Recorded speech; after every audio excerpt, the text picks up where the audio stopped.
Hello, everyone. This is Michaela, and you're listening to the End All the Things podcast. As a life coach and facilitator, I work with individuals and groups to empower their best selves to shine to the betterment of all involved. My goal is always to bring you closer to trusting the voice inside of you that is authentically yours. My job here is no different. In my journey through life, I continue to meet people who use their authenticity, their gifts, to grow, change, and serve through professional and personal endeavors. These people and their stories become my gift to you, for I cannot keep a good thing to myself, and I believe that they may inspire a part of your story to evolve. Hello, ladies and gentlemen. Welcome back to And All the Things. Today, I get to put my teacher hat and my parent hat on, as well as my life coach and facilitator and host hat, because today I have a very special guest that comes to you from the education frontier, from the technology frontier, from the parenting frontier, and alas, from the frontier of my high school career. Brad is a good friend of mine from a long time ago, and we get to connect here today talking about authenticity, the educational journey, and how to merge business and life and parenting into one happy guy. Beyond education, we really get into the vital role parents play in navigating the digital landscape for our children. We talk about the profound impact of education and mentors in order to make the world a better place. We spend time looking at the wisdom that Brad has captured over the years from those he works with and for, from work-life balance to mentorship, to all the things, including Hawaiian shirts, or as I learned, more aptly stated, Aloha shirts. This conversation is a treasure trove of warmth and friendship and a shared commitment to positive change through education, communication, and a heck of a lot of fun. So grab your favorite beverage, settle in, and let's embark on this enlightening journey of Brad Currie and all the things. And don't forget, Brad is not just our guest today. He is the host of #SatChat, a weekly Twitter discussion for school leaders, and really leaders of all kind. So join every Saturday morning on Twitter at 8 a.m. Eastern. Now, here's the show.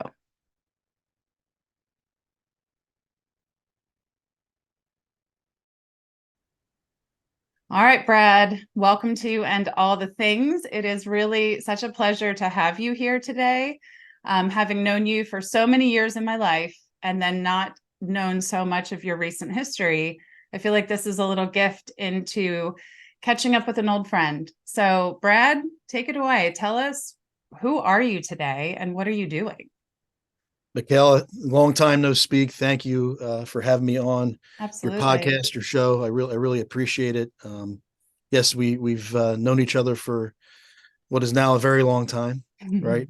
Um, We don't have to age ourselves, but it might come up at some point. yeah, we're not getting any younger, but no, we've known each other for a long time, and our families have known each other for a long time, and I'm just excited today to talk to you about all the great things that are going on in my life professionally, and also connect with you to help your listeners out there, help them with ideas and strategies and what have you as Well, we and move that's on. the premise of the podcast, right? Is I get to share my life with these beautiful, incredibly talented human beings. And I have curiosities. I have, and for our listeners today, I have two kids, 9 and 12, coming up in a world that I don't know with technology and social media. And we got a bit of a crash course in that with COVID, with the Google stuff. But, every person I have on this show is an opportunity for me also to take good experience and good examples. And if I need it, I assume other people do as well. So tell us, what are we talking about? We're talking about kids and school and technology. How do you fit into all this? Well, first of all, I think we're living in one of the most exciting times, not only in education but in the world. Yes, there are negatives to technology and innovation, but there's many more positives, and I've always tried to focus on that and how technology can help me in my personal life and professional life, but also how I can help others with integrating technology and new innovations in their personal and professional lives, just to Cool. make life easier. So that's what I'm here Smarter, to not do. harder, right? Like we still need to move our bodies and work our bodies, but if we Mhm. can do things more efficiently, safer, smarter, more fun, and then still have time to take the walk, then that's where I'm going. Absolutely. So what is that? Is that is manifesting today and you've started a business, Hmm. right? Um, Evolving Education. I'm not looking at my notes. Yep. Evolving Educators. Evolving Educators LLC. Yeah. What is the foundation of that business and who does it serve? If we go back to 2011, 2012, as social media kind Mhm. of infiltrated the educational world, Right. um, I kind of became interested in Twitter. So I joined Twitter, and as I was on Twitter, I realized that there were other educational professionals out there who were sharing great ideas, and telling their school and district and classroom stories. Mm-hmm. And during those during that time on Twitter, I connected with a few of my what are now my founding partners of Evolving Educators, Billy Krakauer and Scott Rocco. And we kind of connected on Twitter. We were sharing ideas, and then we're like, you know what? Let's start a Twitter chat, Sat Chat. So we did that. So that started in 2012, And and Sat then Chat is literally a Saturday morning chat Mhm. amongst educators. And you have guests on the show. And so has this been running since early 2012, 14? Yeah, we just celebrated our 10th anniversary, so we've been Wow. running this. It's mostly on Twitter, but That's so we cool. did have a radio show, connected to the Twitter chat. We did live in session, at conferences and things, live events. Mhm. That's so Um, cool. Well, yeah, so that's been pretty congratulations, cool. by the way. 10 years. I've only been at this podcast game for a year, a little over a year now, and it's quite a commitment. And I get to do mine as I schedule it. So you're dedicating your Saturday mornings to this for 10 years. Yeah, so it started with that, and then a few Incredible. years after that, evolving it, we said, you know what, let's start a company in our spare time, because we're all full-time educators. Hmm. And so we do that. We've been doing that for close to 10 years now. Next year will be 10 years for that Evolving Educators has been in business. Congratulations. And we've helped individual educators, schools, districts full of people all around the country, all around the world, with helping them with integrating technology, whether you're a teacher, an office staff member, an administrator, paraprofessional, what have you. We've helped thousands of educators all around the world with integrating technology into their professional setting. That's incredible. And my teaching days are long since over. So we're going back to 2000. We'll go to 2010, right? And I'm a 21st century teacher, 21st technology teacher, right? And I've got not even a smart board, but a doc cam, right? And I thought it was the most amazing thing because there was a little pad I could write on. And even at that time, even before the whole infiltration of social media came into my classroom, it was taking over. Technology was taking over. And I could see as the visionary, oh, this is wonderful. But I also loved my books. And when the kids would come in reading their books on their e-readers and such, it just kind of, the English teacher in me wanted to cringe a little bit. So I had to learn the balance between the two, right? How do I move forward with where the kids are going and the fun and the good stuff and still hold on to the foundation that I believe my authentic belief, which isn't everyone's, is that you should have books in your hands. And now fast forward today, my kids don't have textbooks that like at all, right? They have a Chromebook. So how do you balance those teachers that don't want to move forward, that don't have the vision? And how do you help, administrators say, you're going to have to catch up, but we'll do it gently? I mean, how do you do that? Because And this is happening not only in education, but in every other profession in our world today. Not every, but the vast majority. I think you brought up a key word there, balance. That's always a top priority, that you balance the tech with the non-tech world. I believe now in November 2023 that the majority, and this is a large part due to COVID, the majority of educators have caught up, or now kind of at the same level in terms of integrating technology Well, they on had a no consistent choice, right? basis. So Yeah, it's, as they there's say, still higher shit or get levels off the of it. pot or Yeah, something. there's still higher levels of it depending on what classroom you go into and and how comfortable people are. But we have supports in place for our teachers here in the Chester School District. That's my daytime job as a director of, I joke, the director of everything. What was once the assistant superintendent, and some people refer to me as that. But I have my hands in everything. One of them is educational technology, but we have wonderful technology coaches in each of our buildings that help the teachers integrate technology. But there's a balance, and I believe that teachers, they need to first be able to connect with students. They need to second know how to teach from a pedagogically sound standpoint, and know their content, right? And then the technology comes into play. And people often think when I go in to observe their classroom that they have to integrate technology. That's not what I'm looking for. I'm looking for a solid lesson that engages students, that helps students understand what they're learning, and then the technology, that's great if it's there. If it's not, that's I fine too. love that. And that sounds like balance to me, right? Like because what we want is for the kids to receive the education any way in, right? So it doesn't have to be, don't use the technology just because it exists. Use it because it supports the learning, right? Just like, walking to the grocery store, use these things because it supports the bigger goal. So when you think about where we are today, where we were 20 years ago, what's next? Where do we go in this very catapulting, exponentially speeding down the road freight train of technology, which is, yes, great, but also, again, as the mom, I'm like, oh, I'm a little nervous. Mm-hmm.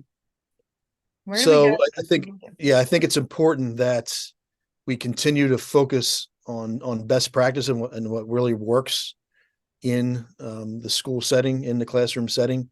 And again, couple that with technology. So, but we all need to, administrators, teachers, all educators need to continue to stay on top of best practice strategies, but also embrace new innovations. Right, the one thing that I've been focusing on myself as a professional this year, 2023, is artificial intelligence and what that looks like from an educational standpoint, and also from an efficiency standpoint. Like, how can it help me help others, and also help myself do my job better now than yesterday? So that's a cool thing.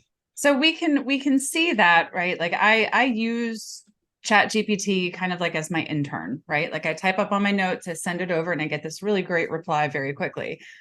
And it's very helpful.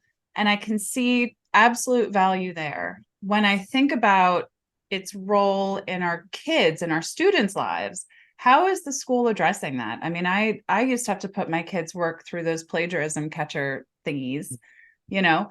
How are we managing that today? And as a parent, what do I need to know? How do I need to think about it? Yeah, first you always set the bar high for students and staff, right? And I believe here in Chester, we have always been at the forefront. We've always been innovative. So we're embracing artificial intelligence, and we've opened it up in terms of Chat GPT and Google's answer to Chat GPT, Google Bard. Kind of sounds like my name, Brad, but it's Bard, B-A-R-D. It's like they spelled your name wrong. Yeah. So, but that's we're getting our teachers used to it, and how they use it themselves once they get comfortable. Because we're a K-8 district, we're not high school. We're slowly seeing what is available out there in terms of appropriate use of artificial intelligence. So I would imagine over the next several months, we're going to start at the middle school, at the very least, begin to let students use portions of AI to help them learn better than today than they did yesterday. So that's Which our is focus. again the goal. And these are the tools of the future, right? So I like how you just started with you have to kind of embrace it. It's not Yeah. going anywhere. Just Yeah. because we don't want something doesn't mean it's, or I'm not saying I don't want Chat GPT or whatever they come up with, Mhm. but we can't just will it away. So if we don't understand it and really embrace the opposition, if that's how we see it, then we can never manage it for our kids, which is kind Absolutely. of like what we want to teach our children, right? This is what we're teaching our students is how do you make good decisions about the information that you have with the desired results that we have, right? Is that still the goal that you see in education? You know, because me looking outside in as the parent, the former educator, it just looks like there's so much noise in education today. Yes, some of it with the technology, a lot of it with safety, testing, classes, protocol, COVID. Do you feel that we're still really hitting the target, like we've been talking about today, of keeping it focused on the kids and their education? Because I believe that we are, but with all the noise, it gets very difficult to see that, right? So are you still seeing that and feeling that? Because I have to believe that's what drives you to continue doing this. Yeah. First of all, I wake up every day excited to go to work. I've always been that way. This is That's my 23rd year awesome. in education. There's not one day that I get up and say, you know what, Forget this.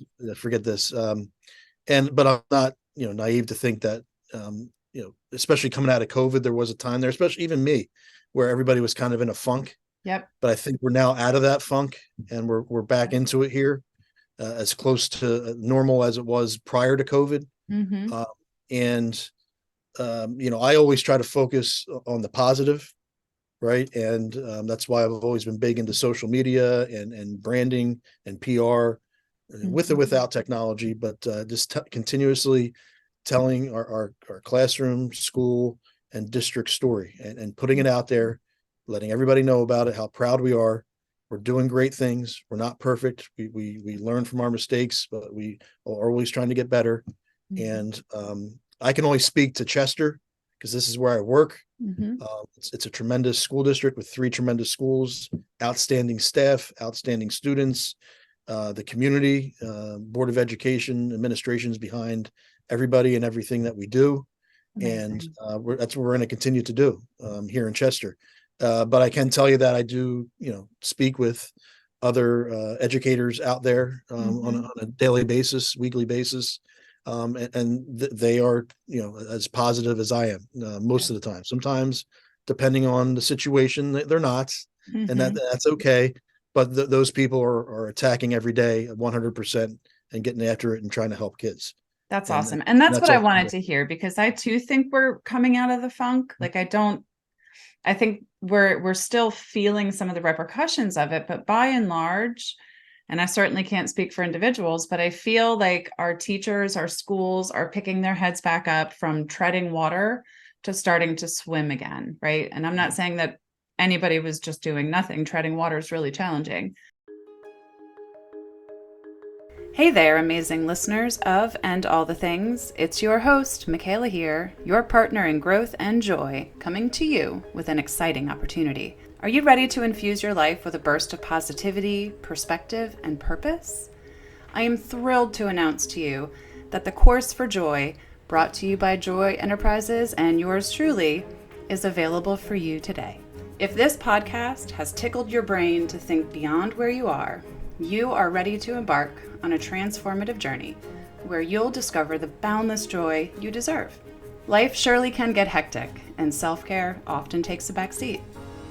That's why we've designed this 4-week self-guided adventure to seamlessly fit into your daily routine. So, in just 15 minutes, a few times a week, the enlightening video lessons, engaging workbooks, and open office hours will guide you through a journey of self-discovery and personal growth. As a special bonus, once you enroll in the Course for Joy, you'll receive an offer for an exclusive 50-minute live one-to-one coaching session to discuss your progress and where to go from here. We'll chart your course of joy together, celebrating your progress and creating space for your next steps. Are you ready to paint your life with vibrant joy and purpose? Head over to myjoycoach.com to learn more about the transformative Course for Joy. Let's amplify your joy and ignite your purpose together.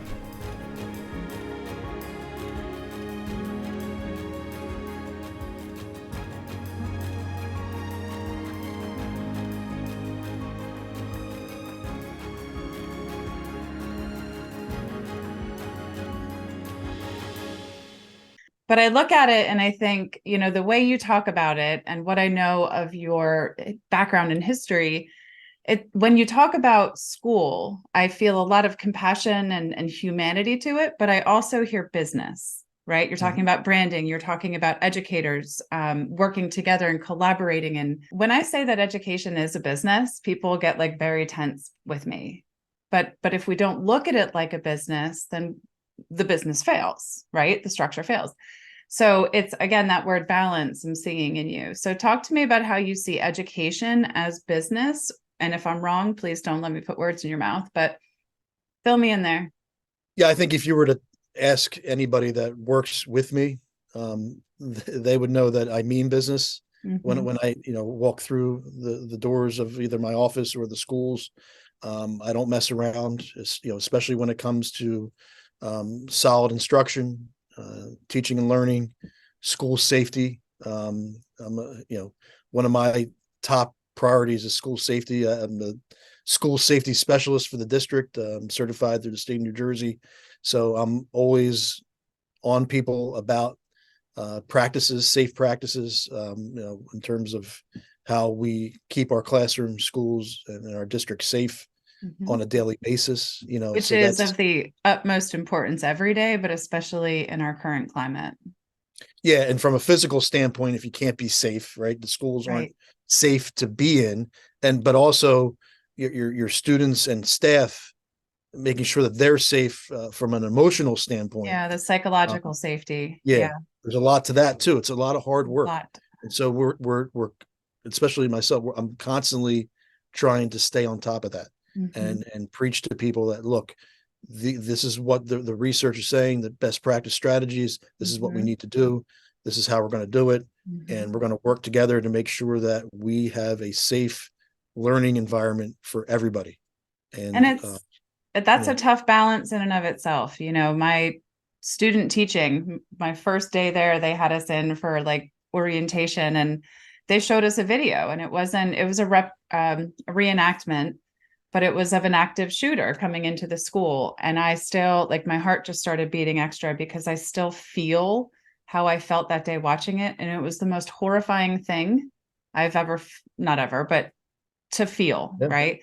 But because I was prepared, when we did have a real lockdown, two of them, one of them was a bus backfiring and the other one was a legitimate concern. But I knew what to do. I was terrified, but I knew exactly what to do. I knew where to go. I knew how to respond. And that made me feel safer, right? So I look at my kids doing these drills and the mom in me wants to like, oh, please don't. But it's such a necessary thing for them to know, right? But especially with young children, you have to massage the level. So how do you do that today, right? Because they're seeing the stuff on the news. So you have to have the conversations with these, maybe not all the kids, but what's that like in real life today in your school?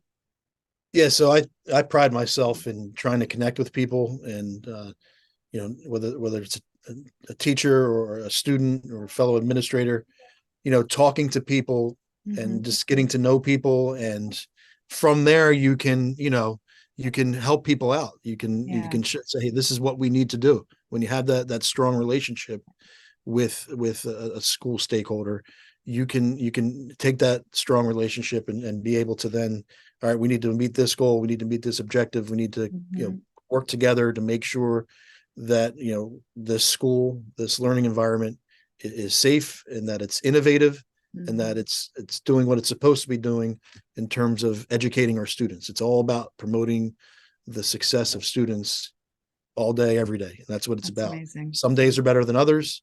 Sometimes it's not pretty, Mm-hmm. but you hope that down the road, when you run into a student, on the street somewhere, that you can have that positive conversation. Say, hey, you know what? Thanks, Mr. Currie, for creating an environment for me at the elementary or middle school, and because of that experience I had, I'm doing this now, and I'm successful. That's what you want to hear.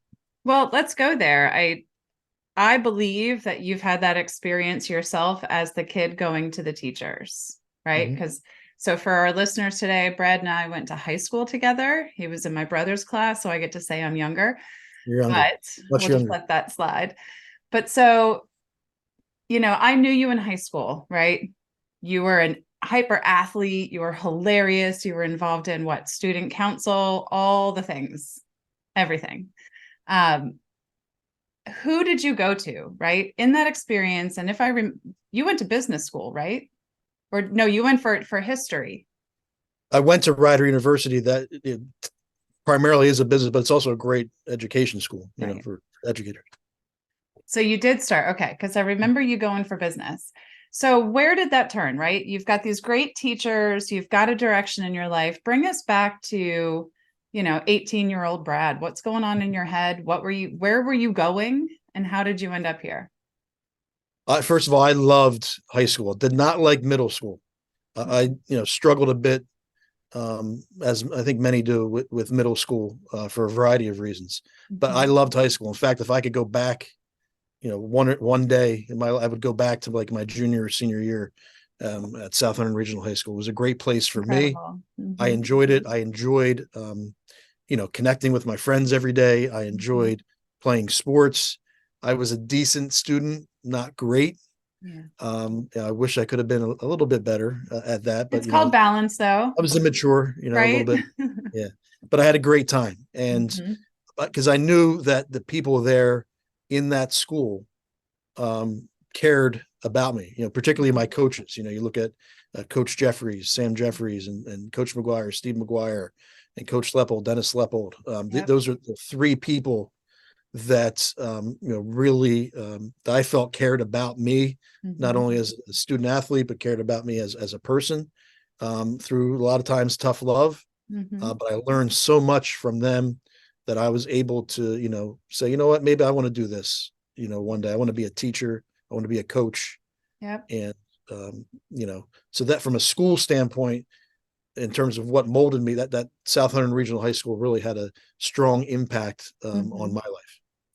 It is, I mean, it is a great school. And for those listening, what we're talking about is at one point in time, I think the smallest running public school in the state of New Jersey. It's a very small school. It's a very tight community, right? So when we think about that, you've moved out, you're going to college, you had interest or at least aspiration to go into the family business, and you chose not to. You chose to move towards education. And when we talked before recording, you had said that one of the things you're most proud of is that your parents are proud of you. Mm-hmm. Was that a hard move to make, to get to not go into the family business and to go your own way? Is that connected to the feeling of pride today, or where are So we? my parents have always supported whatever I've Your wanted to parents are do. amazing. Yeah, they're amazing people, and they've always supported me and my brother. And I really liked working in the lumberyard. I really did. I worked there part time for like 17 years. Although some people joke that if you add those 17 years up, it only comes out to like 3 years. You know Hey, what? but it's still, I'm no No, I was out mathematician, there but 17 years, sweating on the pavement and loading up trucks and yep. that kind of stuff. But I learned a lot, from working at the lumberyard, from a business standpoint. Again, I wasn't always perfect. I made mistakes there too in terms of customer service and things. Called But I was young living. and learned.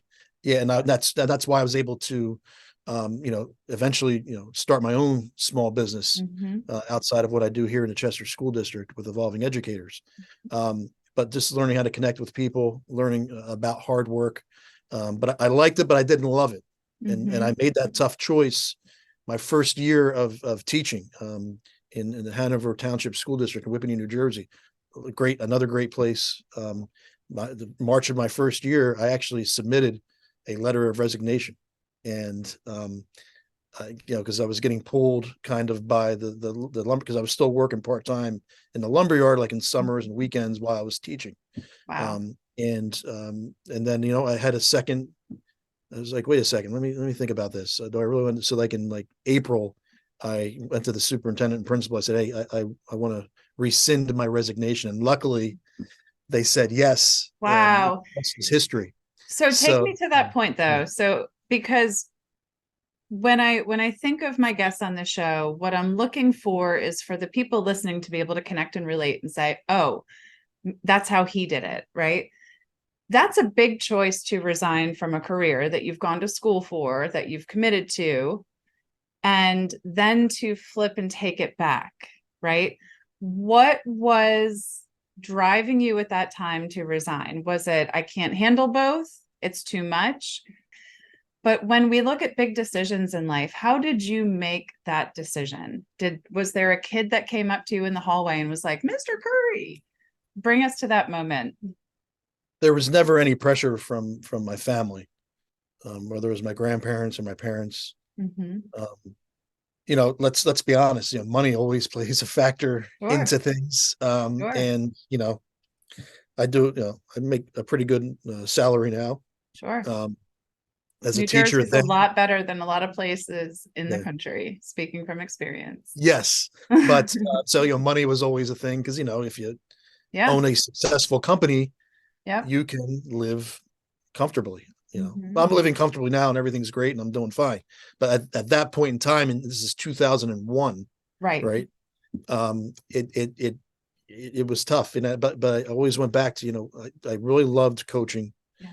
I really loved teaching, connecting with kids, and the colleagues that I taught with in Whippany and Hamilton Township Yeah. are tremendous, were tremendous people. Yeah. And so that kind of, changed my mind. I was working for and with strong leaders, Mm-hmm.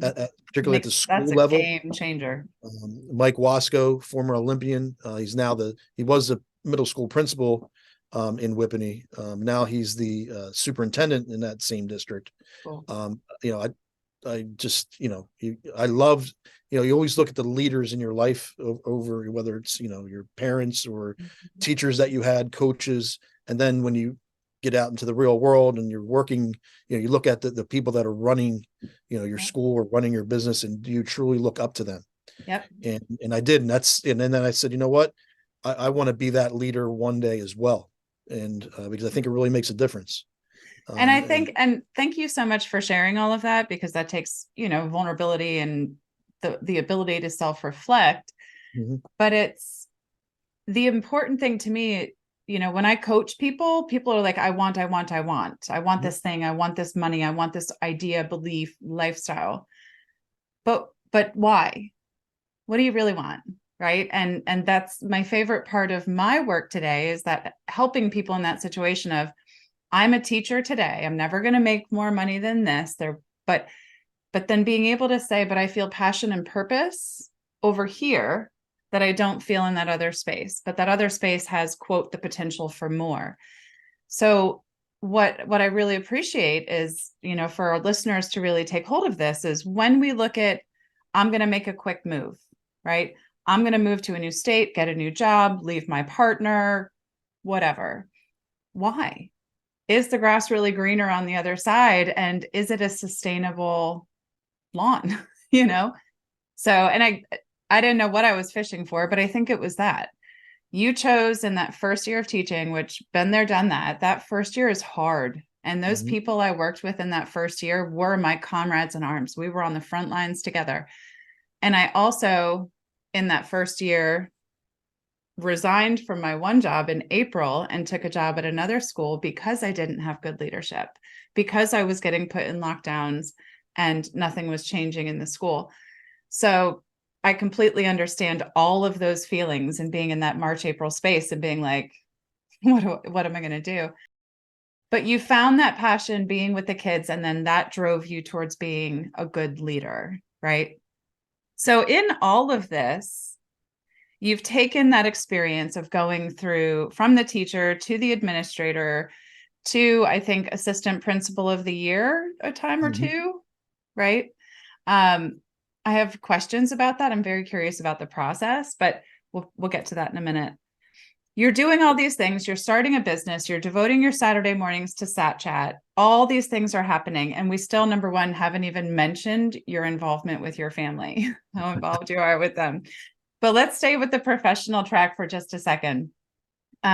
You've also authored 5 books. Yeah.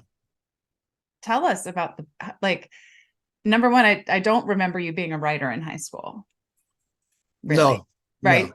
So was that something that you built into? Did you have a vision and just learn how to be a writer? And I mean, I've let you tell the story, but tell me about the books.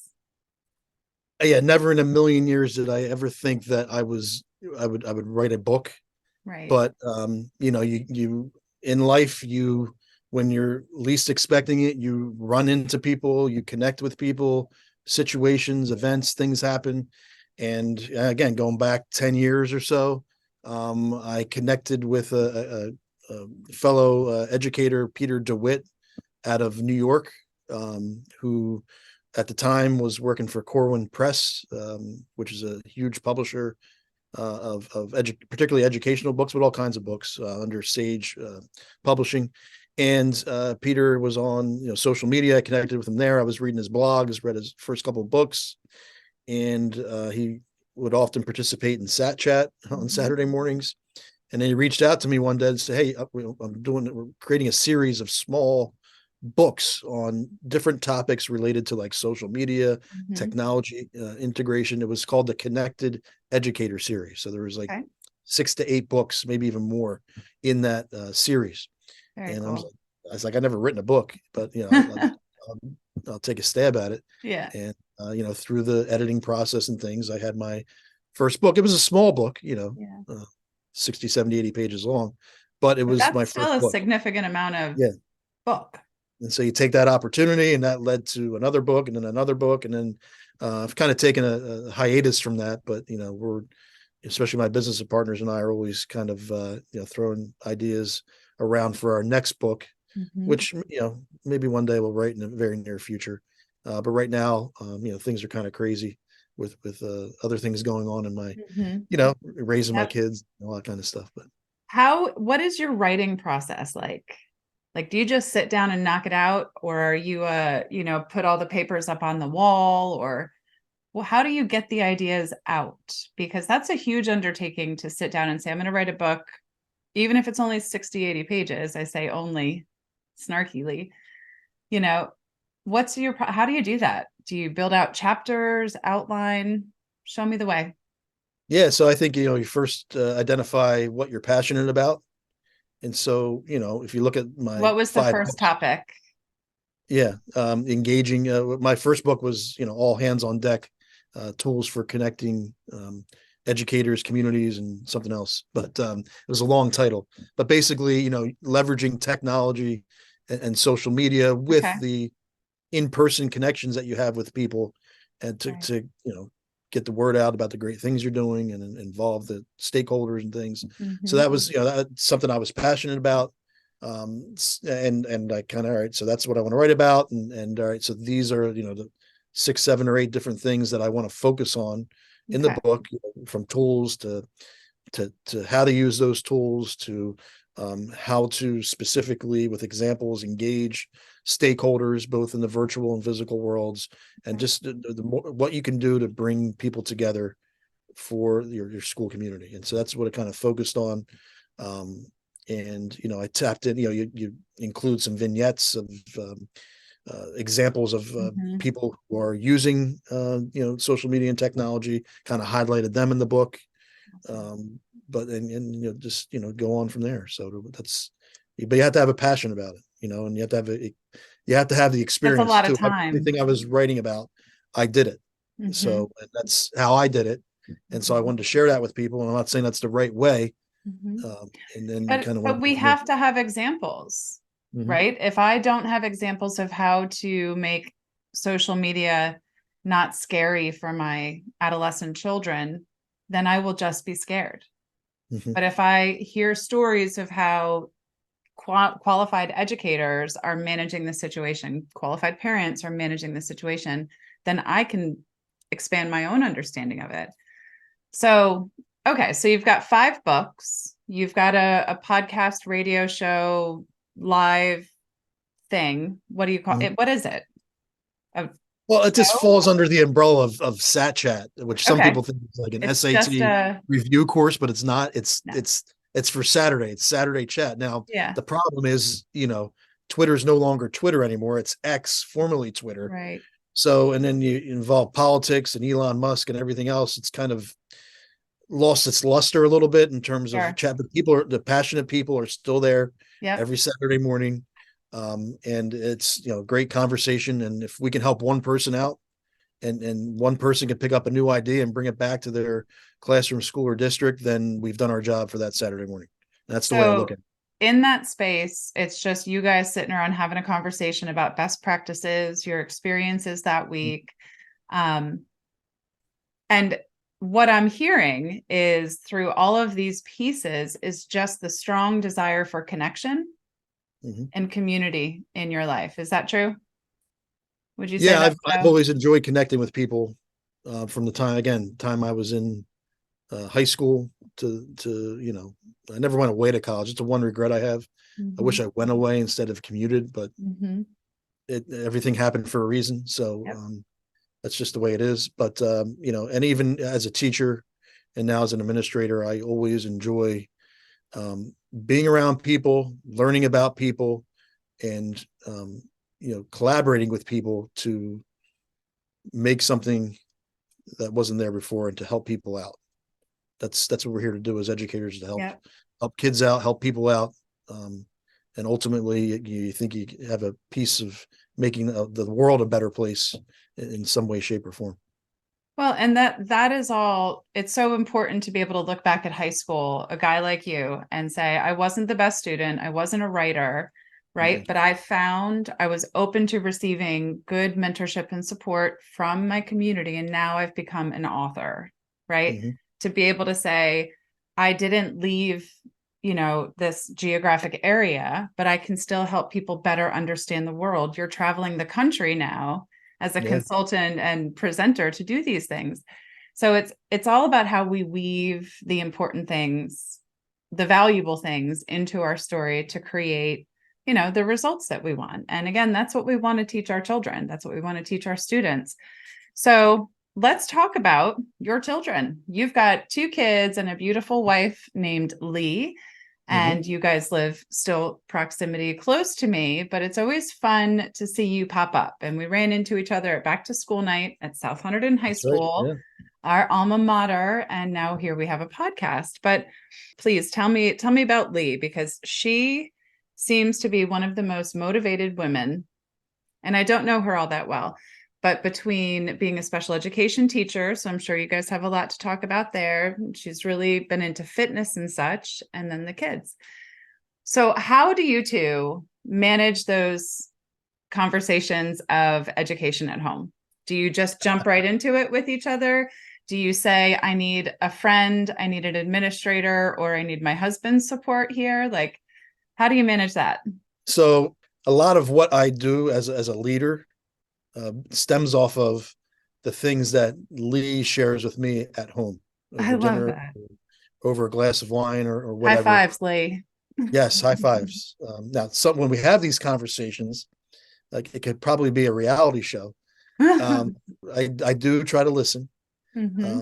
but then I sometimes offer my advice, and sometimes that advice is the advice of an administrator, and maybe that's not the best Mm-hmm. advice that needs to be given at that point in time. Mm-hmm. But we have strong conversations about various things that go on in the world of education, and I Mm-hmm. really admire the work that she does on a daily basis. If I could name one person that attacks the school day with 100%, it's my wife Lee. She gets after it, and she helps and supports and teaches some of the toughest students that Yeah. anybody will see, and she does that on a daily basis. And And when she gets home, she's exhausted, but then she gets back after it again, and she's big into, fitness and working out. She has her certification to be a fitness instructor, even though she doesn't really use it, in terms of a business sense. She has that. It's a point of pride for her. Yep. She takes great care of herself. I wish I could be more like her and taking good care of it. I try sometimes, but not consistently like she does. But I really admire everything that she does as an educator and as a person. That's awesome. And where did you two meet? So we met through Aaron Schertz, who's now Aaron Carl. High Aaron fives, Aaron. Yes, hi, Aaron. The first time we met was right after graduation, and I can be a smart ass sometimes and be funny and hilarious. Sometimes people don't take that very well the first time they meet me. I think like a month later, a whole bunch of us went out to Kathmandu in Trenton. It's no longer Kathmandu. That's classic. That club. Yeah. So one thing led to another, and here we are and now. Now here you are. And now you've got two beautiful children who are super active in sports. While I'm not surprised, tell me about their sports passions and how much does that please your heart?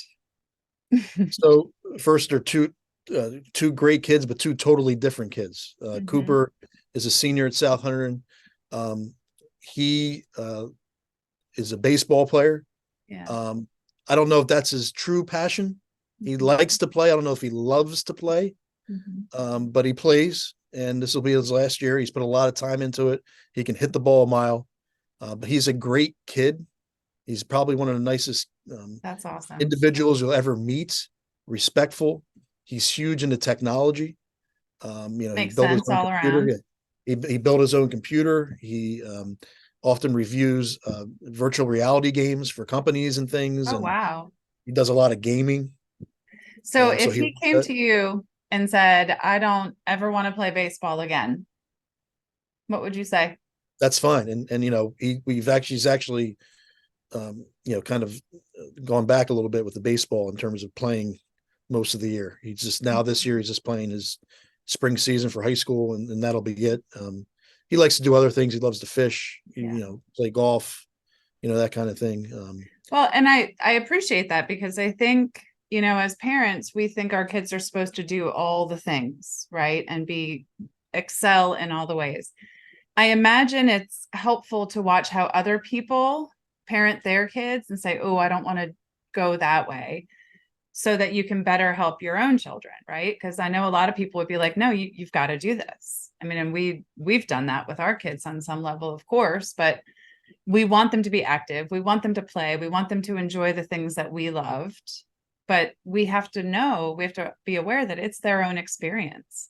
And as much as I want my son to want to play basketball at South, because I did and I loved it and it was like amazing experience, I had to then be like, okay, so then what's your plan? If not this, then what, right? How will you find your passion?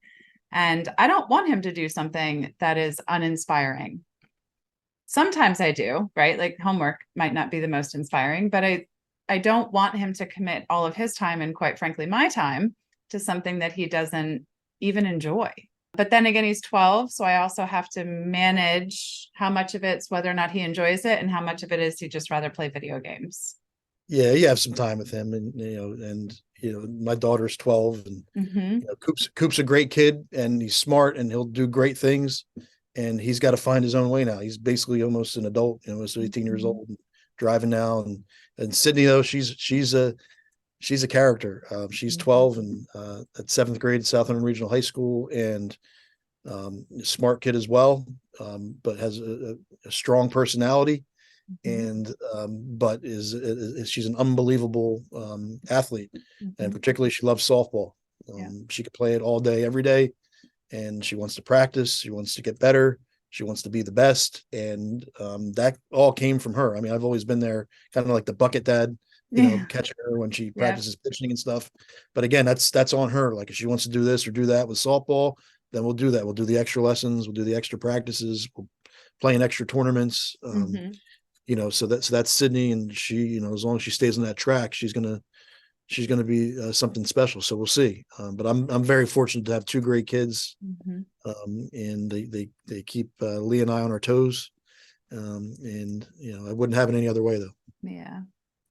Okay. So, and they are great kids and they're hilarious. I mean, Sid makes me laugh on Facebook. Yes. She's just hilarious. But here's the question. In your experience, right, you're a certified Google expert, right? You are an author of books on technology and social media. You're an educator in the school system. In your home, what are the rules for your kids in social media? Right? Like, do they have Snapchat? Like, how help me? How do I manage these things? Because, I don't want to be the old ninny saying no, no, no, but I also don't want to rely on the whole world. Yeah. So, Cooper is on various social media sites. I think particularly he is on Snapchat. It seems to be the cool one. Yeah, I don't think he goes crazy with it. I could be wrong. Knock on wood, we've never had an issue. He's a teenage boy, kind of reserved, quiet. Sid's in a different kind of situation. She's a middle school kid. She's a girl. She, with relationship kind of things and these group text groups and social media. We Lee and I try to do our best to monitor our kids, whether it's through screen time on the Apple iPad and iPhone, whether it's through the Xfinity app. We have Xfinity Wi-Fi and restricting it and monitoring it there. We use the Bark mobile app, which gives us copies of what could be inappropriate text messages, right? We see that. I'm taking notes, by the way. Yeah. I'm presenting on all this tonight at my one of our elementary schools. But perfect. Yeah, so but the important thing is to have the conversations with your kids, and you got to try.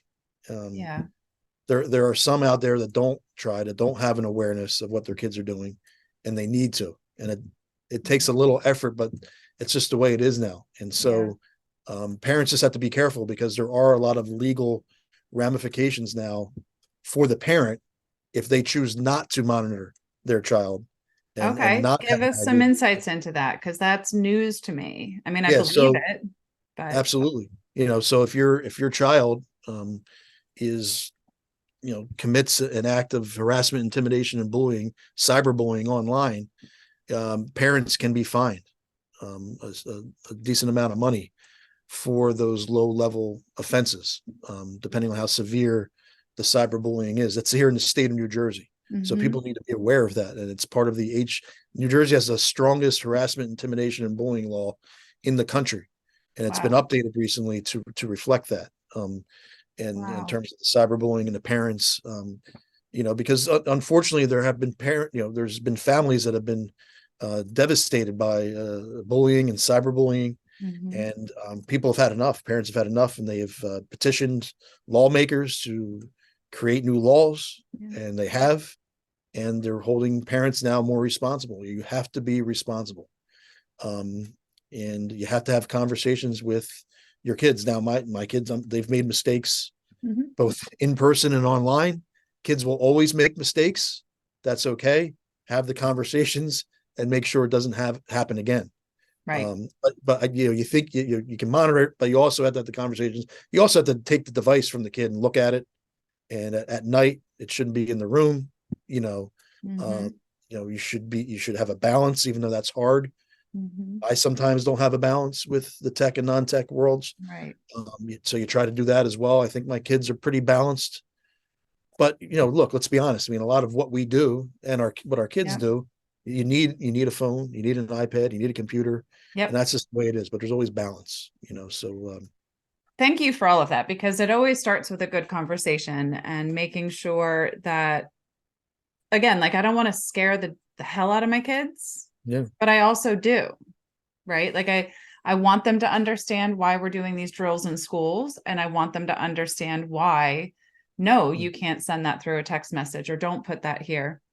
But what I'm not hearing you say is that you restrict, you withhold, you hyper monitor, that you're, on all the things, because we have to give them room to live in the world and Yes. be independent and try out their decision making skills, and knowing that they can come back to us safely to figure out how to get through it.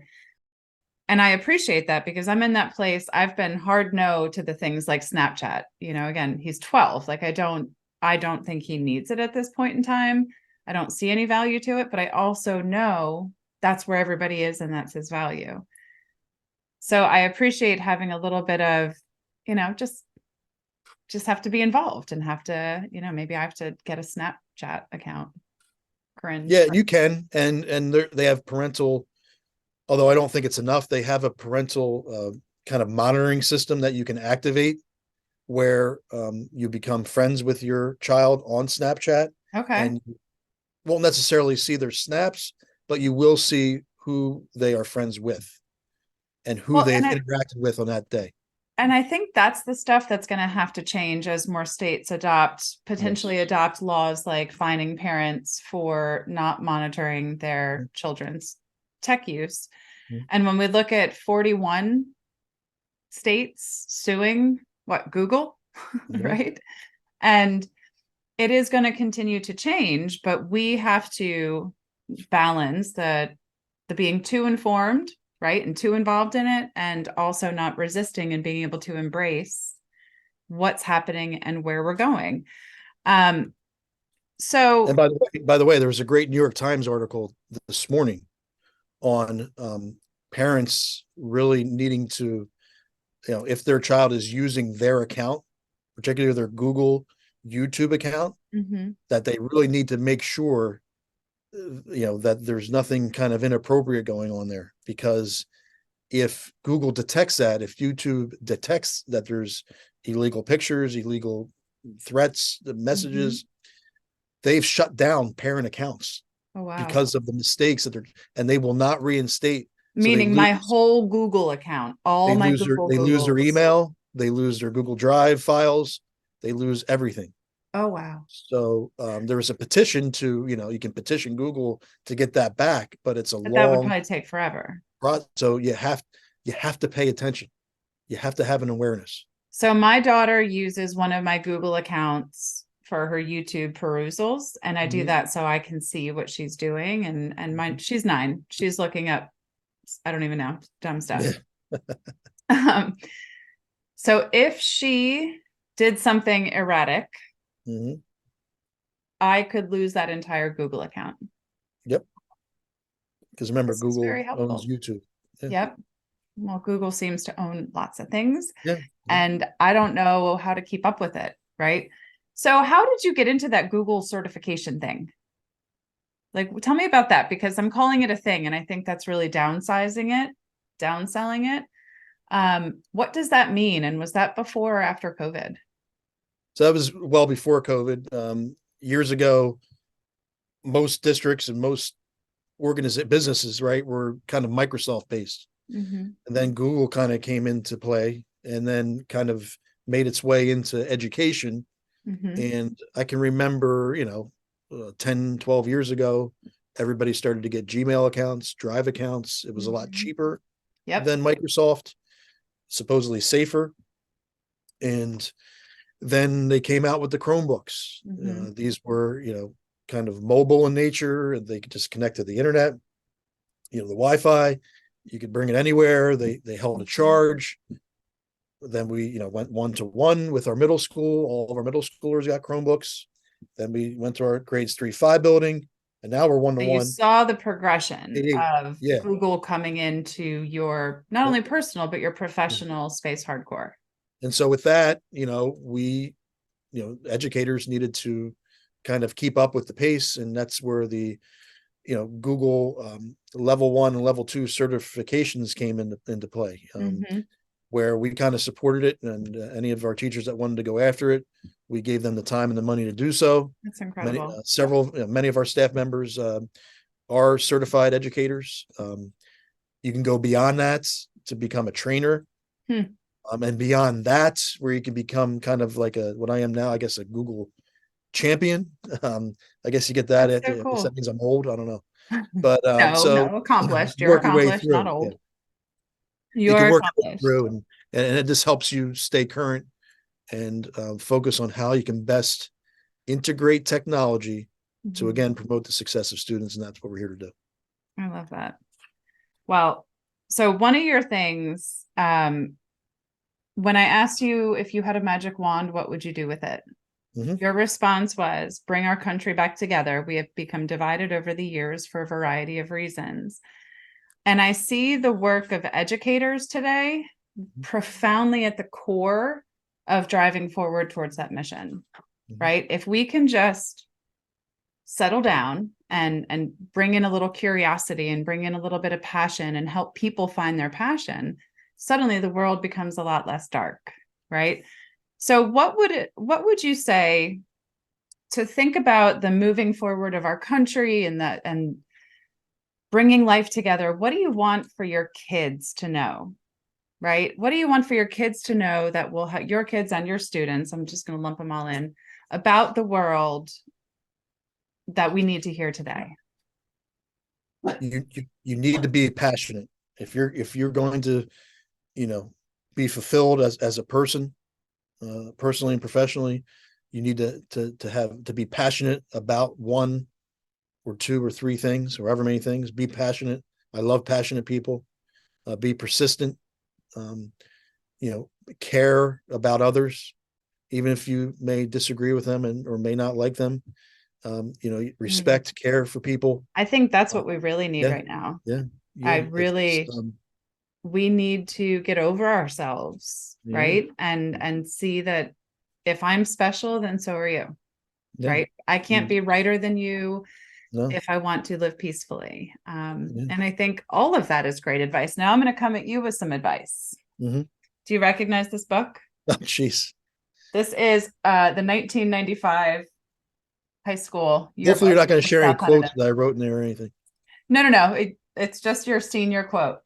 So for Brad M. Currie, his senior quote was, "The man who doesn't fall for something will fall for anything." Peter Marshall.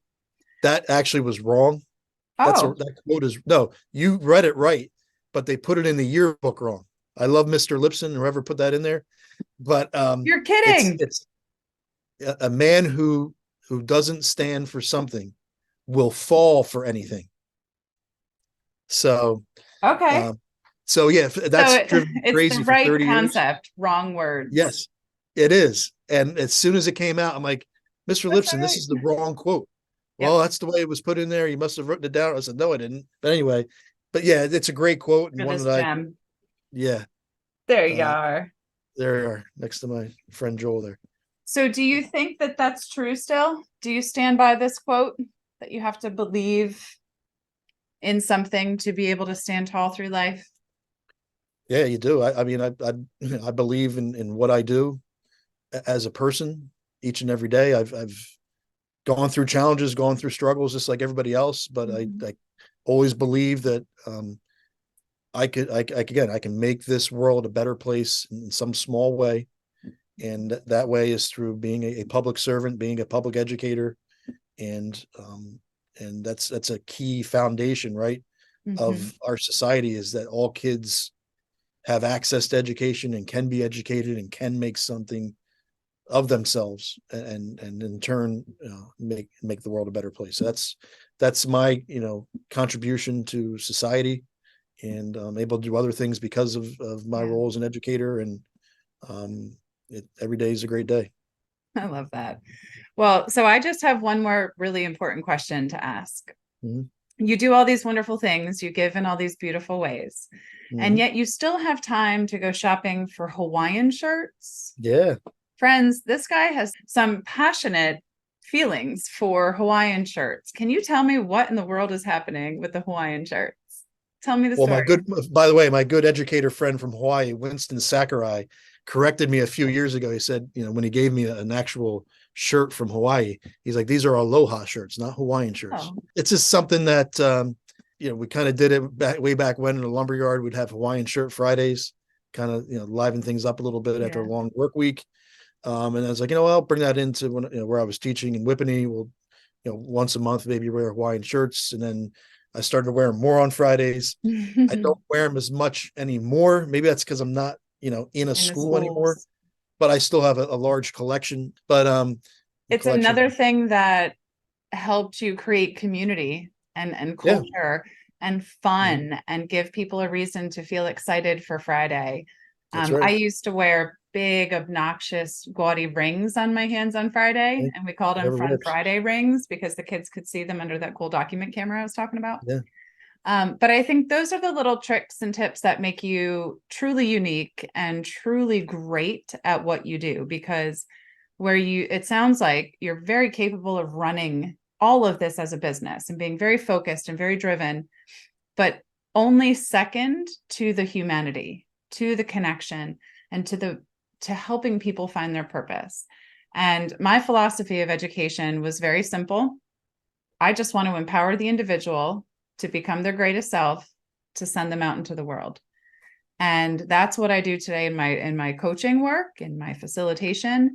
And that's what I see you and so many other educators doing, who are doing it with the right passion and really attacking it, like you said earlier.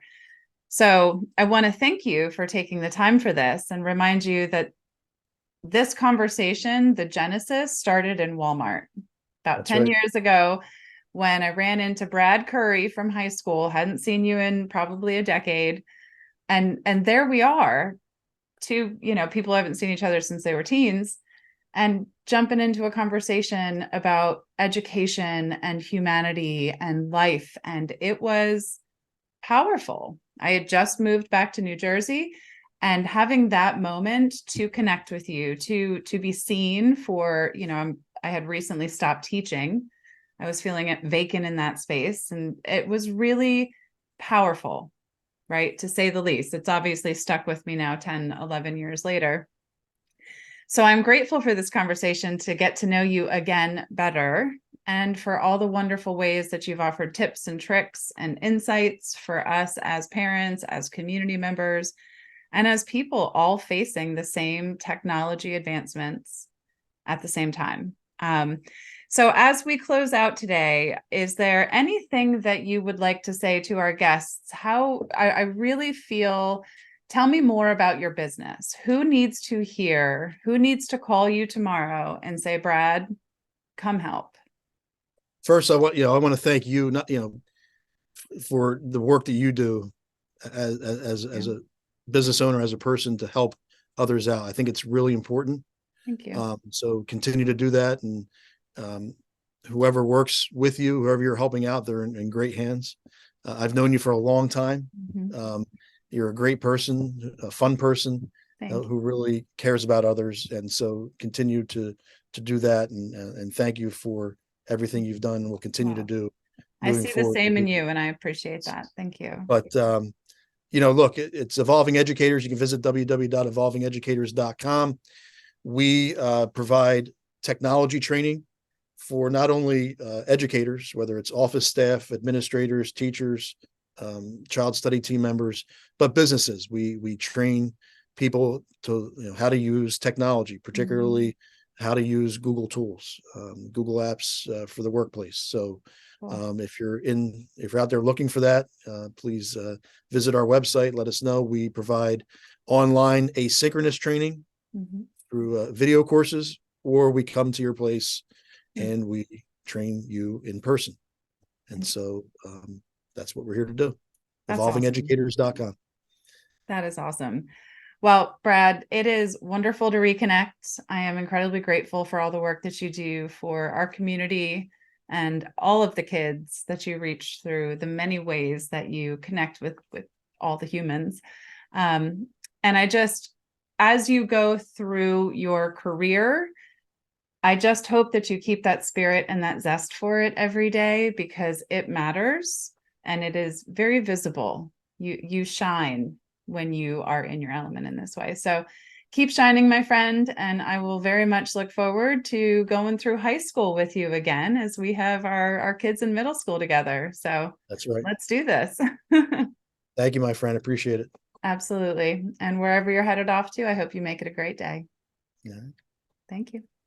Thank you.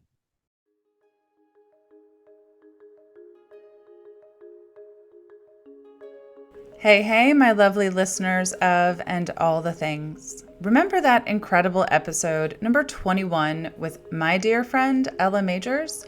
Well, we have got thrilling news for you. I am very excited and honored to join with Ella and her mission as an affiliate for her 22 Reboot program. Having gone through the program myself, I can attest to its ability to deliver results and growth, both personally and professionally. So here's what's up. You know you have earned the accolades, you have done the work, you have achieved massive success, and you've conquered it all. But you've neglected the one asset you cannot afford to lose, your health. What if in just 22 days you could feel freaking fantastic? What if you could completely reboot your life and health, allowing you the energy, the clarity, and the drive to continue conquering the world? The 22 Reboot will get you there. After just 22 days of following this revolutionary transformation system, hundreds of successful entrepreneurs, including myself, have experienced massive, measurable results, all while making conscious, ethical, and compassion-based lifestyle choices that honor our planet and the animals who live here. It is time to disrupt your life so that you, and only you, can save it.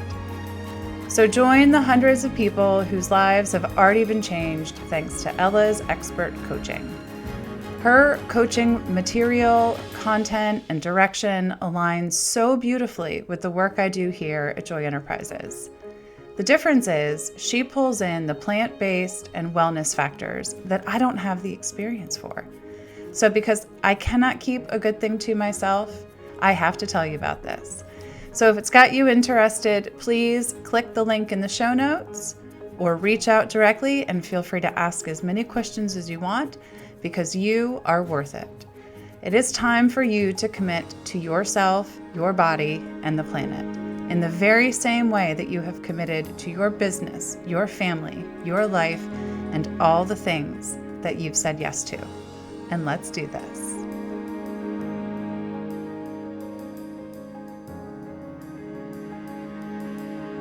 And that's a wrap on another episode of And All the Things. If you enjoyed today's show, please like and follow on Apple Podcasts, Spotify, and YouTube. If you really liked it, please go ahead and rate it.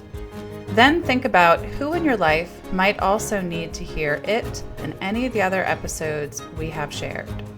Then share it with them. When you find something meaningful, something valuable, you've got to share it and pay it forward to those you care for. Thanks for joining us, and follow along on Instagram at MyJoyCoach to see more of me, your host, Michaela Birdyshaw. And as always, make it a great day.